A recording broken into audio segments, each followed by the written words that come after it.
Katolik ya, bagaimana komunikasi di dalam organisasi, di dalam tubuh Kristus, komunikasi dalam keluarga maupun di dalam organisasi maupun di dalam komunitas itu ya. Komunikasi sebetulnya itu masalahnya bukan masalah siapa yang berkuasa loh Pak, masalahnya adalah komunikasi itu loh.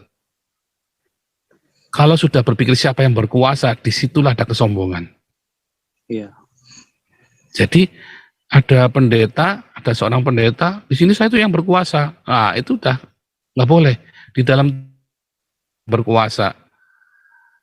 Apalagi bilang, oh ini apa majelis itu majikan. Oh, ada majelis yang bilang gitu ya, majelis itu majikan, pendeta itu karyawan. Wadah itu di GKI saya pernah dengar omongan begitu ya. Saya kaget sekali mana bisa begitu. Tapi sebenarnya nggak begitu ya. Itu ada oknum yang bilang majelis itu majikan. Oh nggak boleh. Majelis itu bukan majikan. Majikan kita Tuhan Yesus. Majelis dan pendeta adalah penatua jemaat dan diaken-diaken yang benar. Jadi harus ya harus komunikasi. Bukan siapa yang lebih berkuasa. Bukan siapa yang keputusannya tetap bareng-bareng. Coba lihat waktu di Kisah Rasul 15. Keputusannya ngambil bareng-bareng kan. Adalah keputusan kami dan keputusan Roh Kudus. Ya kan? Artinya mereka didoakan, terus mereka yakin, oke ini kita jalani yang seperti ini. Ya, sama-sama. Nggak jalan sendiri-sendiri. Coba kalau jalan sendiri-sendiri, disitulah awalnya perpecahan. Ya. Simple ya, tapi disepelekan ya. Terutama tadi spirit tadi loh. Majelis adalah majikan atau pendeta bilang saya bosnya di sini. Nah itu ya. Bahkan sekalipun ya saat ini ya sampai dengan saat ini 80% semua yayasan kita itu ngambilnya dari YouTube saya sumbernya. Tapi kita sedang kembangkan ya. Kita sedang kembangkan, tenang ya. Karena suatu ketika YouTube ini bisa dibablasin nanti sama Menkominfo, kita nggak tahu ya seberapa pinternya mereka, kita kan nggak tahu kan, datahan bisa hilang juga, suatu ketika ini hilang, maka harus ada sumber dana lain, nah itu kita lagi upayakan. Tetapi sekalipun saat ini 80% dari saya, kalau dari pembina dan pengurus bilang nggak setuju, ya saya nggak bisa paksain lah yang jalanin mereka.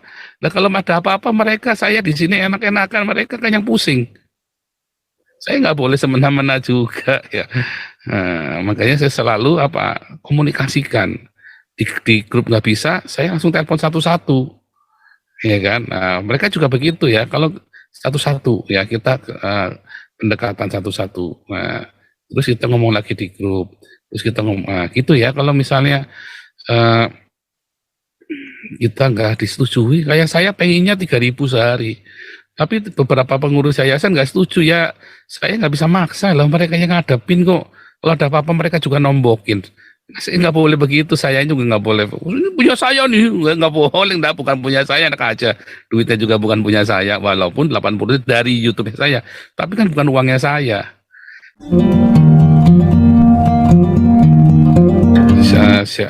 Untuk tanya jawab Alkitab dan untuk kita ini ya tanya jawab itu bukan debat ya. Anda bertanya, saya sebagai narasumber saya kasih tahu ya, Anda mau percaya mau setuju nggak setuju ya urusan Anda ya, yang penting ini bukan perdebatan tetapi untuk tanya jawab ya, kita mematahkan mitos-mitos yang ada di masyarakat ya, yang kengawuran yang ada di masyarakat gitu ya. Nah, kita mau mematahkan itu semua tiap hari Minggu. Nah, dulu kita seminggu 2 kali, nah sekarang kita hari Minggu karena kebetulan tiba-tiba saya dikiring ke sana ya, dikiring ke dalam sosial dan politik ya. Oke, kita mulai dari Pak Ilham dulu. Silakan Pak Ilham. Baik, selamat malam. Selamat malam Pak Ilham. Ya Pak Pastor, terima kasih atas kesempatan yang diberikan kepada saya. Saya masih kurang dalam pengertian di dalam 1 Yohanes 5 ayat 16 sampai 17 yang menyatakan dosa mendatangkan maut, dan dosa yang tidak mendatangkan maut. Saya pedalami dari remanya, ada rema yang ada maut demikian, dosa yang tidak mendatangkan maut demikian. Namun saya minta tolong dengan Pak Pastor Paul agar lebih memperjelas lagi makna dari maksud daripada ayat yang tertulis ini, Pastor. Ya, kalau maksudnya kan gini, dosa yang mendatangkan maut itu apa, dosa yang tidak mendatangkan maut itu apa, kan begitu kan. Jadi kita balik ya, kata dosa itu artinya apa? Hamartia ya, hamartia. Apakah hamartia? Artinya meleset dari sasaran. Hamartia itu bahasa Yunani ya, dalam bahasa Ibrani-nya itu katah ya, katah. Nah, artinya apa? Artinya sama ya, meleset dari sasaran. Nah, ada hal-hal yang meleset dari sasaran yang mendatangkan maut. Ya, yaitu apa? Ketika penyangkalan terhadap iman kita, itu mendatangkan maut. Dan semua hal yang akhirnya menuju kepada penyangkalan terhadap iman kita. Penyesatan. Ya, termasuk penyesatan itu sendiri ya. Pengajaran yang menyesatkan, yang mengatakan Yesus tidak disalib. Itu mendatangkan maut, itu dosa yang mendatangkan maut. Pokoknya semua upaya-upaya untuk menghalang-halangi pengenalan sama Yesus itu dosa yang mendatangkan maut. Ya, pembunuhan ya mendatangkan maut dong, kan menghalangi orang untuk datang sama Yesus kan, ya kan, sehingga orang itu tidak bisa berkarya lagi dan tidak bisa kembali kepada Tuhan Yesus, apalagi kalau orangnya berdosa kan. Nah, sekarang dosa yang tidak mendatangkan maut, nah sama ya, dosa itu kan meleset dari sasaran. Bisa nggak seseorang salah mengajar tanpa disengaja? Bisa, ya, bisa, ya.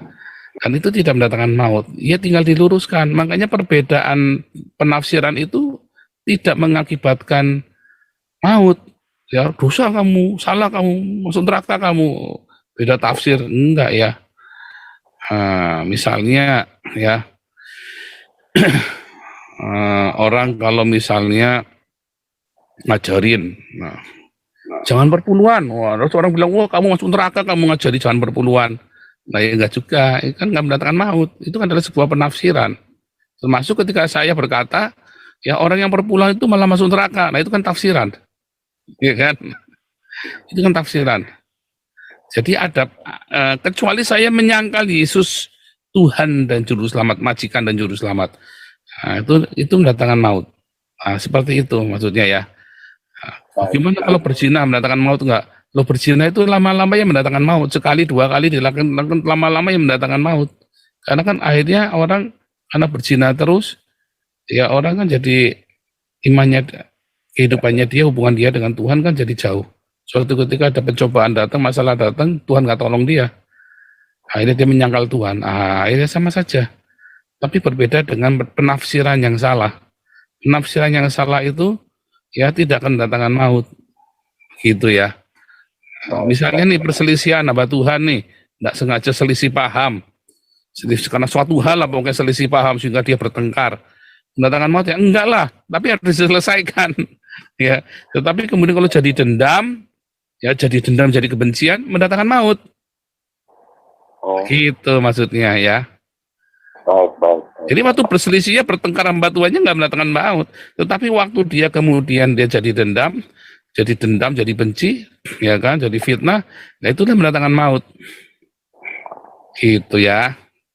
Baik, Pastor. Terima kasih, Pastor. Ya, lanjut. Bentar ya, ini saya sambil coba pindahkan video dulu ya. Bintang, silakan. Baik, terima kasih Pak Paul. Ya. Shalom Pak. Shalom. Seberapa besar kewenangan atau otoritas seorang pendeta di dalam sebuah gereja yang ia pimpin? Lalu ketika pendeta tersebut menolak pelayanan yang sebenarnya cukup masuk akal penolakan itu, apakah pelayanan tersebut boleh diambil alih oleh penatua atau diaken dalam gereja tanpa sepengetahuan pendeta tersebut, Pastor? Ya, terima kasih. Yang apanya tanpa sepengetahuan pendeta tersebut tadi? Penatua ataupun diaken dalam mengambil keputusan gitu. Iya. Untuk mengambil pelayanan tersebut tanpa memberitahu pendeta yang menolak pelayanan itu. Nah itu tergantung janjian organisasinya bagaimana. Tetapi seorang pendeta itu bagian dari penatua. Ya, sepatutnya selalu ngomong bareng-bareng ya semua. Si pendeta ini harus ngomong sama majelisnya, majelis kudu ngomong. Sebab kalau nggak omong-omongan nanti terjadi kesalahpahaman. Komunikasi itu penting ya. Ah gitu aja kan tahu sendiri gitu aja tersinggung. Oh bukan masalah gitu aja. Terbuka semua ya, harus terbuka. Di dalam Damaris pun sama ya. Ya. Pak Ketua dengan Ketua Operasional dengan Ibu Ketua Pembina, dua-duanya mau bikin apa saja ngomong. Saya aja kalau ngasih usulan saya ngomong, nggak langsung orang. Enggak, kita mau bikin apa ngomong dulu di grup. Di grup pengurus ya, di grup penatuannya. Kenapa? Karena itu nanti cikal bakalnya ribut itu loh. Dan kalau sudah ngomong, sudah diputuskan, jangan terus malah jalannya lain. Itu penting ya. Nah, itu nanti ada di kelas apostolik ya, bagaimana komunikasi di dalam organisasi, di dalam tubuh Kristus, komunikasi dalam keluarga maupun di dalam organisasi maupun di dalam komunitas itu ya. Komunikasi sebetulnya itu masalahnya bukan masalah siapa yang berkuasa loh Pak. Masalahnya adalah komunikasi itu loh. Kalau sudah berpikir siapa yang berkuasa, disitulah ada kesombongan. Iya. Jadi ada pendeta, ada seorang pendeta, di sini saya itu yang berkuasa. Ah itu udah nggak boleh di dalam berkuasa. Apalagi bilang, oh ini apa majelis itu majikan. Oh, ada majelis yang bilang gitu ya, majelis itu majikan, pendeta itu karyawan. Wadah itu di GKI saya pernah dengar omongan begitu ya. Saya kaget sekali mana bisa begitu. Tapi sebenarnya nggak begitu ya. Itu ada oknum yang bilang majelis itu majikan. Oh nggak boleh. Majelis itu bukan majikan. Majikan kita Tuhan Yesus. Majelis dan pendeta adalah penatua jemaat dan diaken-diaken yang benar. Jadi harus ya harus komunikasi. Bukan siapa yang lebih berkuasa. Bukan siapa yang keputusannya tetap berbareng-bareng. Coba lihat waktu di Kisah Rasul 15. Keputusannya ngambil bareng-bareng kan. Adalah keputusan kami dan keputusan Roh Kudus. Ya kan? Artinya mereka didoakan, terus mereka yakin, oke ini kita jalani yang seperti ini. Ya, sama-sama. Nggak jalan sendiri-sendiri. Coba kalau jalan sendiri-sendiri, disitulah awalnya perpecahan. Ya. Simple ya, tapi disepelekan ya. Terutama tadi spirit tadi loh. Majelis adalah majikan atau pendeta bilang saya bosnya di sini. Nah itu ya. Bahkan sekalipun ya saat ini ya sampai dengan saat ini 80% semua yayasan kita itu ngambilnya dari YouTube saya sumbernya. Tapi kita sedang kembangkan ya. Kita sedang kembangkan, tenang ya. Karena suatu ketika YouTube ini bisa dibablasin nanti sama Menkominfo, kita nggak tahu ya seberapa pinternya mereka, kita kan nggak tahu kan, datahan bisa hilang juga. Suatu ketika ini hilang, maka harus ada sumber dana lain. Nah itu kita lagi upayakan. Tetapi sekalipun saat ini 80% dari saya, kalau dari pembina dan pengurus bilang nggak setuju, ya saya nggak bisa paksain lah yang jalanin mereka. Nah kalau ada apa-apa mereka, saya di sini enak-enakan, mereka kan yang pusing. Saya nggak boleh semena-mena juga ya. Makanya saya selalu komunikasikan di grup nggak bisa, saya langsung telepon satu-satu, ya kan. Mereka juga begitu ya. Kalau satu-satu ya kita pendekatan satu-satu. Terus kita ngomong lagi di grup. Terus kita ngomong gitu ya. Kalau misalnya kita nggak disetujui, kayak saya pengennya 3.000 sehari, tapi beberapa pengurus yayasan nggak setuju ya, saya nggak bisa maksa lah, mereka yang ngadepin kok, kalau ada apa-apa mereka juga nombokin, saya nggak boleh begitu, saya juga nggak boleh, ini punya saya nih, nggak boleh, bukan punya saya, enak aja, duitnya juga bukan punya saya, walaupun 80 dari YouTube saya, tapi kan bukan uangnya saya. Nah itu yang seringkali disalahpahami oleh orang banyak, ya kan, semena-mena, oh bukan. Justru kita tidak semena-mena, kita justru sama-sama sama-sama bicara, sama-sama ngambil keputusan. Makanya keputusan mau PHK orang pun kudu bareng-bareng sepakat. Ada yang nggak sepakat nggak boleh dijalanin, bisa kekeran. Semua sepakat, oke, nggak ada yang keberatan, baru kita jalan, ya kan? Itu ya, kita nggak bisa itu penting ya, itu penting sekali di dalam komunitas ya. Terima kasih, Pastor. Iya, lanjut Julius Matasak. Saya sambil upload video ya. Silakan Julius.